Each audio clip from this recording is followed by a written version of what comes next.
సాహిత్యామృతము.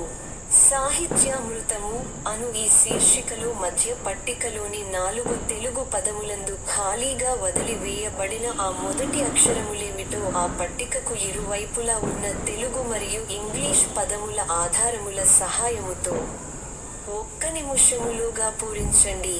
అటుపై మా సమాధానముల కొరకు మరొక్క నిమిషము పాటు నిరీక్షించండి. సాహిత్యామృతము. సాహిత్యామృతము అను ఈ శీర్షికలో మధ్య పట్టికలోని 4 తెలుగు పదములందు ఖాళీగా వదిలి వేయబడిన ఆ మొదటి అక్షరములేమిటో ఆ పట్టికకు ఇరువైపులా ఉన్న తెలుగు మరియు ఇంగ్లీష్ పదముల ఆధారముల సహాయముతో 1 నిమిషములోగా పూరించండి. అటుపై మా సమాధానముల కొరకు మరొక్క నిమిషము పాటు నిరీక్షించండి.